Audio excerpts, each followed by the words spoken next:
Latinotopía, un espacio de encuentro en el universo podcast para la comunidad latina en Alemania y todas las personas que aman nuestra América Latina.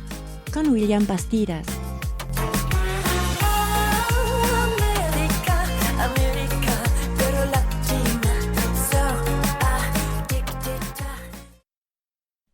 Bienvenidas, queridas amigos y queridos amigos de Latinotopía, de este podcast.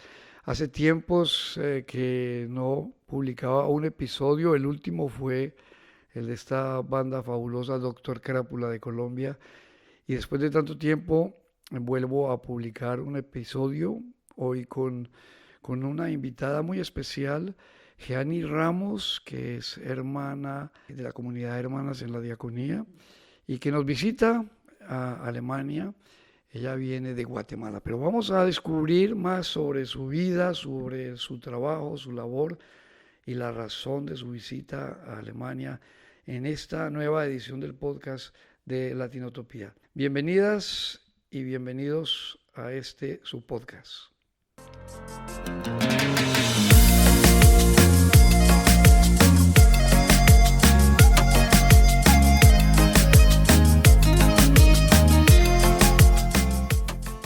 Estamos con Jeanny Ramos, Jeanny, se me viene la G de la pronunciación en alemán, Jeanny Ramos, guatemalteca, que viene en el marco de una campaña que realiza Advenia. Precisamente el año pasado nos encontramos con la hermana Arlina Barrar, filipina, que hace el trabajo de la Casa Mambré, un trabajo con migrantes en México, en la Ciudad de México.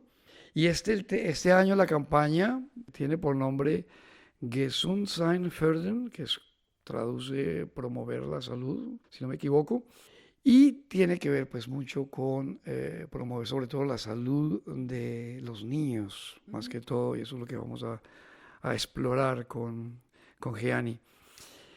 Jeanny, habíamos dicho en la introducción, es hermana de las hermanas en la diaconía. Más adelante nos vas a comentar un poco quiénes son las hermanas en la diaconía. Viene de Guatemala y es coordinadora de la pastoral de primera infancia del Arzobispado de Santiago de Guatemala, si no estoy mal. Estuve coordinando en el Arzobispado de Guatemala y ahora estoy en la Coordinación Nacional. En la Coordinación Nacional, o sea que tenemos aquí una persona muy importante, además de que el trabajo que hace es muy lindo. Bienvenida, Jeanny, a Latinotopía. Muchísimas gracias por invitarme aquí a Latinotopía. Es un gusto poder conversar contigo y con la gente de Latinoamérica o gente alemana que tiene su corazón en Latinoamérica por alguna razón. Muchas gracias. Exactamente, ese es el público que nos acompaña en el podcast. Estamos acá con un cafecito, no sé si te sirvieron el cafecito. Sí, pero ya me lo terminé. Hay que servirlo, hay que tenerlo y agüita, y vamos aquí a conversar de una forma muy amena sobre temas importantes y sobre temas muy lindos, y es el trabajo que hace Jeanny Ramos, religiosa guatemalteca, que hace un trabajo en favor de la infancia en un país en el que la infancia está muy golpeada. Yo leí que 1 de cada 2 pequeños niños sufre desnutrición. Antes de hablar de eso, Jeanny, antes de empezar con el tema, dinos un poco de ti, quién eres. Ya sabemos, tenemos un par de pistas: guatemalteca, una religiosa, que nos acompaña aquí en Alemania, pero háblanos un poquito más de quién es Jeanny Ramos. Claro que sí. Bueno, yo soy guatemalteca, tengo 49 años y siendo hermana en la diaconía, siempre nos mueve este estilo diaconal de Jesús, ¿no? De estar al servicio, de ponerse la toalla en la cintura y ponerse a los pies de los últimos. Y en esta vocación a la que me sentí llamada, por distintos caminos, yo fui caminando entre la educación, yo soy pedagoga, y ahora, desde el 2014, empecé a trabajar en esta misión de pastoral de la primera infancia. Entonces, mi vida transcurre entre formación de personas adultas, acompañamiento a los grupos que ya están animando estas familias, y dentro de mi parroquia estoy con la pastoral juvenil. Así que siempre en mi vida se va mucho en encuentros con personas cálidas y dispuestas a servir. Y trabajando siempre con diferentes sectores, pues con la juventud, en la educación y también con la infancia. Y algo muy interesante que tenemos que resaltar es el trabajo con los adultos que trabajan con los niños. O sea, creo que, si no me equivoco, son los animadores, o llaman así a estas personas que están comprometidas voluntariamente por realizar este trabajo. Las hermanas en la diaconía, ¿es una comunidad religiosa guatemalteca o es una universal? Cuéntanos un poquito de la comunidad también para entender un poco la familia en la que estás. Sí, gracias. Bueno, es una comunidad de mujeres consagradas, somos un grupo muy pequeño y nosotros nos unimos al carisma del Padre Otorino, que es una familia religiosa de Italia que nació en Vicenza. Está la congregación de padres y diáconos, el grupo de laicos amigos y nosotras hermanas en la diaconía, que hacemos votos y vivimos en comunidad. Nos mantenemos como cualquier persona de su trabajo, pero también estamos muy activamente en la pastoral parroquial cercana a este carisma, ¿no? Y pues siempre hablamos de Jesús sacerdote siervo, que es, por un lado, como sacerdote, quien ofrece su vida y que nos invita a ofrecer la vida cotidiana de cada día en familia, en el trabajo. Y también sacerdote siervo, porque también queremos no solo quedarnos en el culto espiritual, que es muy bueno, sino también en esa dimensión diaconal que la iglesia necesita tanto y que el mundo necesita, ¿no? Seguir conociendo esta iglesia que se acerca a las personas que sufren, ¿no? Y que se anima también a intentar transformar las redes de injusticia que vivimos en este mundo. Uh-huh. Sí, hay hermanas que se dedican de pronto más a asuntos religiosos, litúrgicos, o en fin, pero hay otras comunidades que tienen una proyección más social y se enfoca más en un trabajo de transformación de la realidad, de mejoramiento de condiciones de diferentes sectores, y es un poquito lo que están trabajando según podemos ver. Y Gianni está muy comprometida con los pequeños, con los niños. La realidad de la infancia en Guatemala, ya decíamos que 1 de cada 2 sufre problemas de desnutrición. Cuéntanos un poco más, porque estás metida en el tema y pues no solamente con análisis, sino también buscando formas de solucionar esos problemas. Un poco más sobre esta situación de la infancia en Guatemala. Claro que sí. La infancia en Guatemala atraviesa muchos desafíos. El primero del que ya hablabas es de la desnutrición crónica.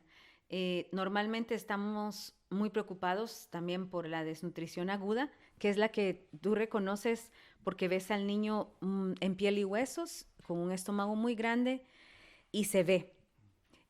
Tenemos el 2% de los niños, 2 de cada 100 están en esta situación, pero la que es más grave para nosotros es de la que hablabas, de la desnutrición crónica, porque es 1 de cada 2, la mitad de los niños, 1 de cada 2, La mitad de los niños está en esta situación, la población menor de 5 años.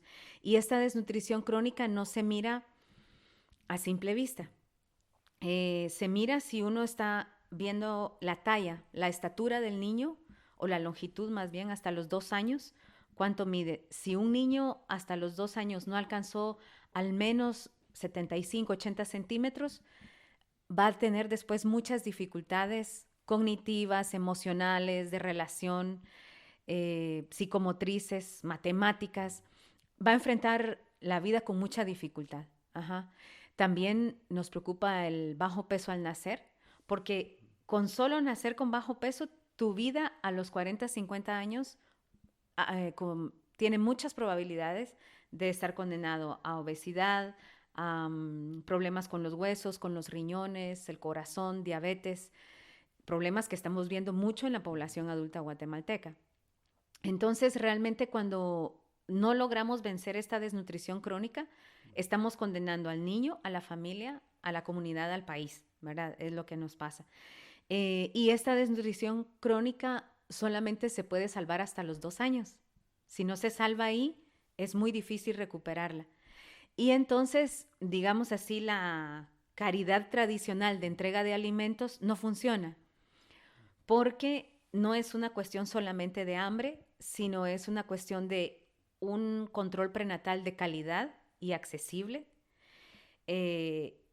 lactancia materna exclusiva durante los primeros 6 meses y alimentación complementaria hasta los 2 años, ojalá con lactancia materna, y después una buena alimentación, que depende por un lado, o que está afectada por un lado por la pobreza que se vive en Guatemala. El 80% de la población está en pobreza. Y por otro lado, también la falta de formación. Como tenemos serios problemas con la educación en Guatemala, entonces las familias no están formadas en cómo alimentar mejor a sus hijos. Y los medios de comunicación a veces hacen propaganda que van en contra de los niños o de las familias, ¿verdad? Y muchas veces la gente tiene más en los ojos la comida chatarra o las bebidas que no hacen bien que comidas que tienen más al alcance y que serían más sanas para su hijo. Entonces encontramos niños comiendo galguerías o chucherías, como decimos en Guatemala, gaseosas, etc. Entonces, todos estos elementos se unen para que nuestros niños queden dentro de un círculo de pobreza para toda su vida, porque cuando lleguen a la escuela no van a rendir, no van a conseguir un mejor empleo y tampoco van a encontrar estrategias nuevas dentro de la comunidad. Y entonces se vuelven a quedar dentro del mismo círculo, ¿verdad? Uh-huh. O sea, es un problema que tiene como dos, según lo logro como captar, tiene como esas dos caras. Tiene que ver con la pobreza real, o sea, la gente tiene pocos recursos económicos para adquirir, digamos, alimentos adecuados, pero también tiene que ver a veces con la educación y la forma de lo que se tiene, cómo aprovecharlo al máximo o cómo destinar los recursos económicos es precisamente a alimentos adecuados en lugar de no. Es como las dos facetas grandes que tiene. Frente a ese problema, hay políticas del Estado que sean, digamos, adecuadas o es insuficiente lo que se hace de parte del Estado. En ese sentido, ¿cómo es la situación? Realmente el Estado no está llegando a la población. Hay un déficit de más de 3,000 centros de atención comunitaria, digamos, cerca de las familias. La red hospitalaria estaba colapsada antes de la pandemia y ahora pues está hecha lata, ¿no? Y realmente alrededor hay una influencia, no, o como se está empujando mucho para que cada vez se privaticen más los servicios. Y digamos, uno se presenta a un hospital público y le dicen, ahora vaya a esta clínica privada donde le van a hacer el examen. Entonces, el sistema privado también se está alimentando del sistema público, ¿no? Entonces, realmente no hay ningún interés en mejorarlo así, de veras. Entonces, claro, las mujeres embarazadas deberían tener un control prenatal accesible y de calidad y no siempre lo tienen. Ajá. Y también, dado que el Estado no responde, empieza a generarse un pesimismo bastante realista, diría yo, pero también que de pronto puede rayar en no sirve, no funciona y no lo demando, cuando a veces sería posible acceder al control prenatal. Se desarrolla también como una desconfianza en lo público. Y entonces hay algunos técnicos con un corazón muy grande, técnicos de salud del Estado, que deciden ir a las aldeas y presentarse, pero la gente tiene miedo. Y entonces, en este sentido, la pastoral de la primera infancia, por un lado, forma a la familia, ¿no? Y no la forma desde fuera. Yo no tengo el contacto directo con cada familia, sino que son los animadores de la comunidad los que cada mes visitan a la familia, viendo cómo está la embarazada, dándole algunos consejos, escuchándola, también qué opina el esposo, los que vivan en la casa. Y después va viendo también cómo está el niño, cuánto mide, pidiendo que vayan al centro de salud, que cómo les fue en la visita, que si está vacunado. Hay una conversación alrededor de la vida del niño y de la niña.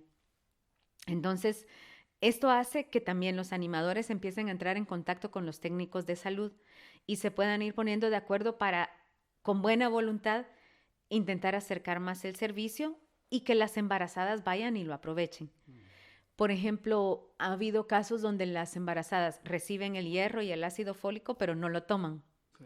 O no lo toman adecuadamente, les hace daño y lo dejan. Eso lo reciben de parte del Estado. O sea, a veces reciben bueno, eso que son como cierta atención, pero la gente a veces no sabe cómo aprovecharla. Eso es un poquito, ahí entra también el trabajo de los animadores, de ustedes para ayudarle a la gente y orientarla un poquito de cómo aprovechar esa ayuda mínima que llega, ¿no? Así es, ajá. Entonces ya se ven, con su libro le dicen, miren, esta es la dosis, usted está tomando de más, anímese, va a estar todo bien. Y eso, hemos visto el cambio, digamos, en el tamaño de los niños. Allí se mira bien cuando una mamá siguió los consejos, digamos, la gente dice así, cuando la gente le hace caso al manual, se mira que los niños crecen mejor, ¿verdad?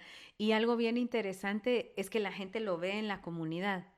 Ellos dicen, ahorita lo podemos ver porque estamos visitando a una familia que sí tiene lactancia materna exclusiva y a otra familia que no nos hace caso y que le estamos insistiendo y se está enfermando más el niño que toma leche de bote. Lo estamos viendo. Está más grandote el otro. Esa no es algo que yo les tengo que decir, sino que ellos lo miran. Y también esta formación se fija también en el desarrollo de los niños y las niñas. Digamos, con las mamás les van diciendo, bueno, ahora que está dando de mamar, platíquele, cántele o la felicitan. También le dicen, ay, la encontré aquí dando de mamar y usted le está platicando. Muchas felicidades, usted es una buena mamá. Y esto genera una forma diferente de entablar la relación con el bebé. Es una forma de motivar también hacia las mamás para que lo...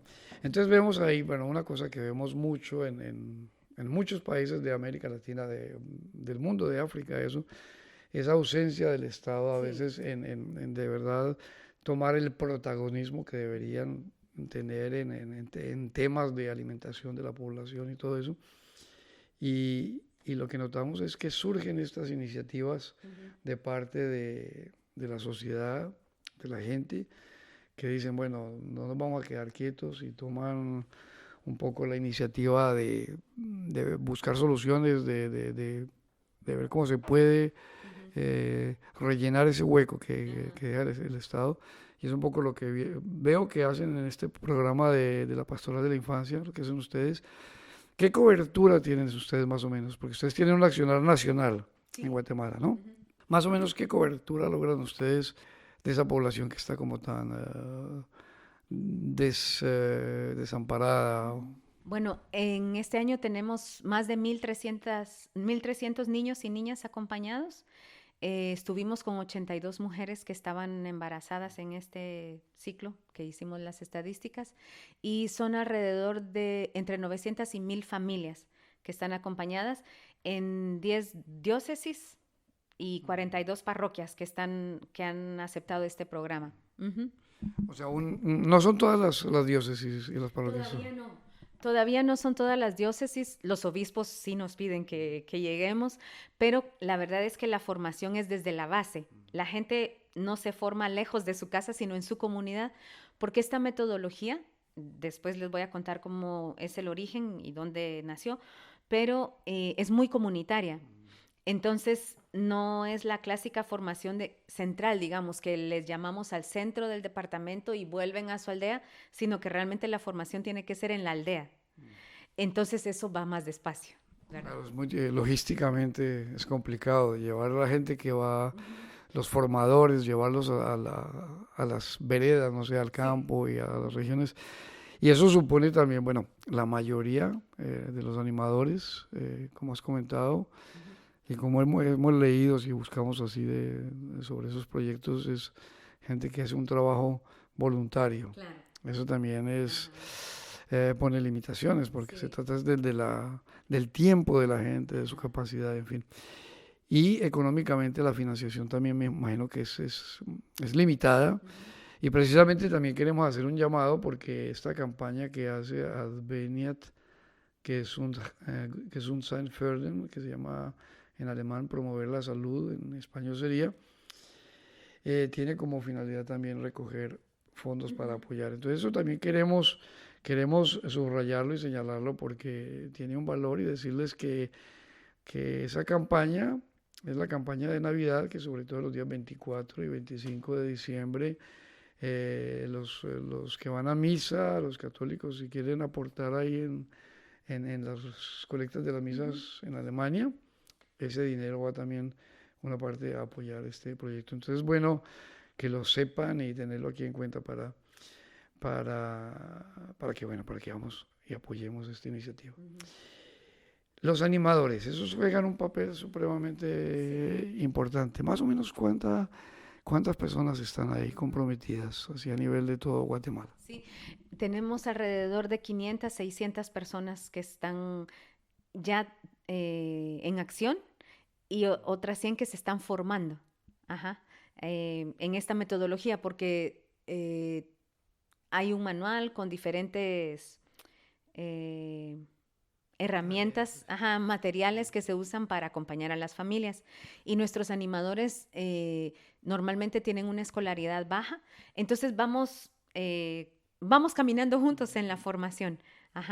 Y ellos acompañan siempre, les recomendamos que tengan al menos 3 familias, pero que no pasen de 6 familias, porque la visita mensual es, como tú decías antes, un tiempo, se invierte muchísimo tiempo en esa visita. Y tú decías que el animador, las personas que cumplen esta función, son personas de la misma comunidad, sí. O sea, que están ahí, que se forman en la comunidad, Sí. y acompañan familias de la misma comunidad. ¿Es solamente en el campo o también en la ciudad?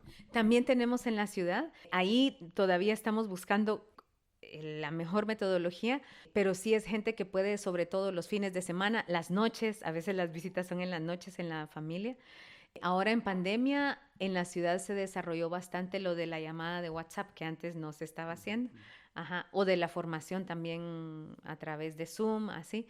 También hay en la ciudad, sobre todo en las áreas urbano-marginales. Muy bien, pues de todas maneras, si hablamos de 600 personas que ya están activas y 100 que están en formaciones, es un grupo de personas grande que se ha involucrado, que se ha comprometido. Estas personas, los animadores, hombres y mujeres, ¿cómo los contactan ustedes? ¿Cómo descubren ustedes estos líderes, estas personas, o ellos se acercan, o cómo ha sido el proceso de capturar, digamos así, entre comillas, a estas personas que animan y que acompañan a las mamás? Bueno, nuestro primer contacto siempre es en la parroquia. Anunciamos, hacemos promoción y alguna gente se interesa. O los mismos líderes, los párrocos, van sugiriéndole a algunas personas si se quieren integrar. Y ya cuando ellas se acercan, y es como una vocación también, escuchan el llamado y dicen, sí, creo que esto me gusta, se acercan, empiezan la formación y luego ellos mismos van buscando otras personas de la misma comunidad o en Chiquimula tenemos una bonita experiencia. Los animadores fueron a otras comunidades a contar cómo era el trabajo y ellos abrieron la posibilidad de que formáramos en otras comunidades. Así, mucho se va de boca a boca. Se va multiplicando así, pues ellos mismos van multiplicando pues esta idea e invitando a otras personas. Así es, sucedió algo muy bonito. Ya que estamos en la radio, les cuento esto. Tuvimos el envío me parece que eran 12 personas en Chiquimula y se transmitió por radio la misa. 2 personas llegaron porque escucharon en la radio que había esta formación y como nos preguntaron ahí mismo en la misa qué se necesitaba, dijimos, bueno, es bueno que sepan leer y escribir, pero pueden venir sin leer y escribir. Y don Eusebio Vázquez, uno de nuestros animadores en una comunidad, dijo, entonces yo voy a aprender a leer y escribir este año y el otro año las voy a buscar. Y él animó a su familia, así que gracias a él ahorita tenemos otros 9 colaboradores. Uy, tremendo multiplicador. Sí. Bueno, esperemos que don Eusebio escuche el podcast y lo disfrute y cuando lo escuche pues le damos un saludo y lo felicitamos por esta labor tan bonita que hace.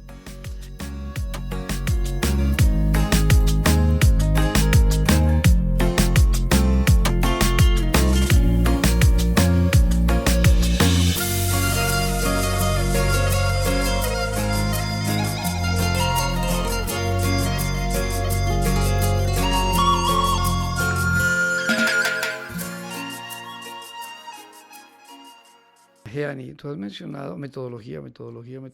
Y ahí detrás de todo este trabajo de promover la salud, sobre todo la alimentación entre las mamás y los papitos también que acompañan a sus papás, a sus nenes y eso, en la primera infancia, detrás de eso hay una metodología especial, según estamos percibimos ahí en nuestra charla.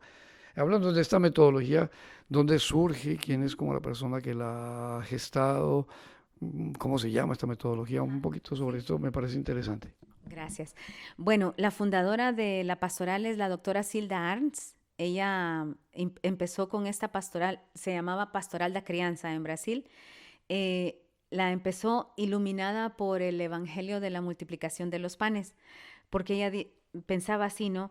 Jesús no empezó a repartir el pan a como fuera, dijo, organícense por grupos, ¿sí? Y ya organizados, entonces alcanza, nos queda para más, etcétera. Y entonces ella pensó en esta metodología comunitaria también por su experiencia como pediatra en la salud pública. Ella vio que los niños llegaban desnutridos, los recuperaban, se iban a casa, otra vez volvían desnutridos. Entonces ella dijo, algo pasa aquí. Y empezó también viendo la cuestión de la deshidratación con diarrea. Y se dio cuenta que era más efectivo si una de las señoras, de las mamás, lograba mejorar la salud de su niño y esta señora le contaba a las demás, era más efectivo que si ella lo hacía. Le creían más a la mamá de la comunidad. Entonces ella dijo, aquí hay que ir por otra vía. Y diseñó esta metodología de la pastoral, donde todos los que nos metemos, primero tenemos que ver la realidad. ¿Qué está pasando? ¿Qué luces tenemos? ¿Qué dificultades? Después pensar juntos si la manera de trabajar de la pastoral va y ponernos a trabajar. Y cada cierto tiempo estar evaluando y celebrando los logros, ¿verdad? Pero también viendo qué anda mal. Entonces, lo hizo con 3 acciones muy sencillas. Una es la visita domiciliaria, que es esta que te decía, ¿no? Que el animador va a la casa de la misma familia desde el embarazo hasta los 6 años. Y con este material va acompañando la vida de la familia. La segunda acción es la reunión de reflexión y evaluación. Entonces se juntan todos los animadores de la comunidad una vez al mes, se encuentran para ver cómo fue, si les aceptaron las visitas, si hay algún problema específico que tratar o algo muy bonito. Los nacimientos es algo que celebran con mucha alegría, pero es entre animadores, o si es necesario contactar al centro de salud, por ejemplo. Y la tercera acción es todas las familias reunidas, celebrar la vida. Ahí hay juegos, hay cantos, hay meditación y también hay algunos temas de formación para los papás, según lo que hayan analizado. Y todo eso sucede dentro de la comunidad, no tienen que ir a ningún otro lugar. Así que esta es la manera en que trabajamos en la pastoral de la primera infancia. ¿Y de qué año estamos hablando? O sea, el surgimiento de la metodología que dices en Brasil. ¿Cómo se llama la señora? Doctora Silda Arns Neumann. Silda Arns. ¿Y en qué año? 1983. 1983.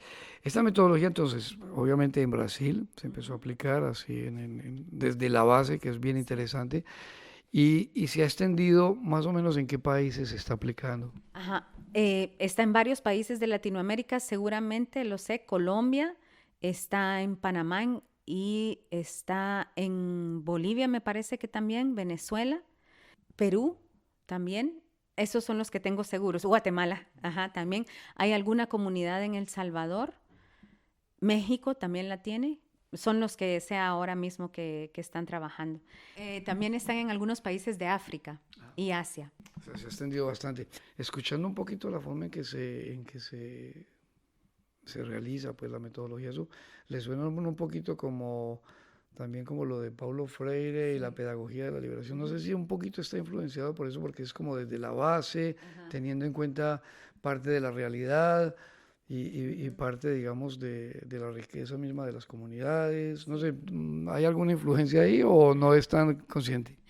Creo que no es tan consciente, pero la influencia se nota, ¿no? Y se nota también todo el trabajo de las comunidades eclesiales de base. La iglesia brasileña pues tiene mucha fama de esto, ¿no? De comunidades bien organizadas en distintas pastorales, atendiendo la realidad, ¿no? Entonces creo que es un camino bastante conocido en la iglesia latinoamericana, Pero sí, yo supongo que Paulo Freire fue de gente que iluminó el camino. Sí, pero sí tiene razón eso de las comunidades de base en Brasil que fueron tan activas, tan fuertes, no sé, en la actualidad también seguramente no tengo noticia, pero sí tiene como esa influencia grande de esa vida, ¿no? Porque viene desde la base sobre todo. Sí. Leyendo un poquito y investigando sobre tu trabajo, Jeani, y yo tropecé por ahí con que también la radio y los podcasts allí han desempeñado como un papel. Eso me llama mucho la atención, sobre todo porque estamos en el universo podcast y en el universo de la radio también. No sé, no recuerdo bien en qué punto en internet encontré eso, Sí. que la radio y el podcast, no sé si la diócesis tiene una radio o si hay una radio comunitaria por allí que jugó un papel importante. Entonces quería como que conversáramos sobre eso, no sé, qué papel desempeñaron ahí la radio y no sé, y los podcasts ahí en promover y en difundir. Ajá. Normalmente nosotros hacíamos pequeños spots para las radios diocesanas. Hay una red de emisoras católicas y se transmitían, ¿no? Cuestiones de 30 segundos, 1 minuto. Con la pandemia estábamos todos encerrados y dijimos, ¿qué va a pasar con las familias? ¿Cómo les vamos a animar? Hicimos llamadas en cascada desde la nacional, diócesis, parroquias, comunidades, para saber qué necesitaba la gente escuchar. Tenían mucho miedo, no sabían qué hacer, que pedían mucha información para embarazadas, partos, niños. Entonces, pensando, dijimos, bueno, hagamos un programa, porque así se le manda a todos por WhatsApp o se pone en la red y alguien lo baja. Preguntemos a los obispos si nos dan un espacio. Salió así, en un papelito, me acuerdo del papelito, escribiendo qué vamos a hacer en este programa. Bueno, y lo empezamos a hacer. 30 minutos es en un formato radio-revista. Entonces tenemos canciones, cuentos contados por niños, recetas nutritivas, meditación de la palabra y Paz en la Familia, que es una sección que siempre anima a estar mejor, o datos sobre las embarazadas, etc. Entonces, así empezamos. Y ahora se está transmitiendo, me parece que el 144, el programa 144, todos los martes casi siempre, creo que son 10 radios diocesanas que después pasan a otras comunitarias y algunas parroquiales, así. Y también nos empezaron a decir, miren, lo que decía el manual también sería bueno que lo pongan. Bueno, pues hicimos charlas de 5 minutos. Y ahora eso nos abrió una ventana y ahí está Adveniat apoyándonos muchísimo en la comunicación social porque es algo que nosotros no habíamos hecho. Entonces dijimos, ¿y por qué no pensamos que tal vez por radio podemos formar más animadores? Porque los obispos nos están diciendo, miren, la metodología está muy linda, pero queremos que crezcan. Y es un poquito difícil. Entonces, pues vamos a lanzarnos a formar por radio a distancia. Eso es lo que estamos haciendo e intentando hacer. Eso me alegra mucho porque la radio es una herramienta pues que llega fácilmente a lugares tan difíciles, ¿no? Incluso más que otros medios y que cumple esta función, pues eso me alegra bastante escucharlo. Gracias. Bueno, este podcast, a veces la gente que escucha el podcast, que escucha las entrevistas, he tenido la oportunidad, a veces se acercan algunos o escriben y dicen que les pareció muy interesante la charla, el trabajo de la invitada o eso, y algunos preguntan, digamos, porque la ventaja de un podcast, a diferencia de la radio, es que queda como un libro en una biblioteca, ¿no? Que tú lo puedes escuchar, ya sea, esto se va a publicar ahorita pronto, estamos en el 2022 y se va a publicar ahorita en diciembre, pero de pronto alguien lo escucha en el 2023, en febrero, en marzo, así es curioso, y quiere entrar en contacto con ustedes desde Alemania y apoyarlos, ya sea económicamente. Incluso algunos me han preguntado si pueden de pronto ir, son médicos o son personas que tienen ganas de trabajar con ustedes. ¿Eso es posible? Bueno, primero son dos partes. La parte, digamos, económica, cómo contactarlos a ustedes, cómo escribirles un email o cómo llamarlos. Eso es importante también anotarlo porque hay gente que de verdad quiere apoyar esos trabajos y comunicarse con ustedes. ¿Cómo lo pueden hacer? Ya. Yo creo que estando aquí en Alemania lo mejor es comunicarse con Adveniat, porque ellos van a tener siempre el contacto de quien esté. Nosotros nos movemos, pero ahí creo que es bien importante el contacto de Adveniat. Y también estamos en la página de la Conferencia Episcopal de Guatemala. Ahí hay un espacio donde están todas las comisiones, está la pastoral y ahí nos pueden encontrar. Uh-huh. Muy bien, entonces hay dos canales ahí, que es Adveniat y la página de la Conferencia Episcopal de Guatemala. Y ahí se puede, digamos, ubicar o contactar y decir eso. Y lo otro es, ustedes reciben a veces personas, por ejemplo, un médico que dice quiero ir un mes allí y colaborar. ¿Eso es posible o lo ven muy complejo, la infraestructura? Hemos tenido ya voluntarios médicos, no han llegado, pero siempre tendríamos que platicar a ver cómo es.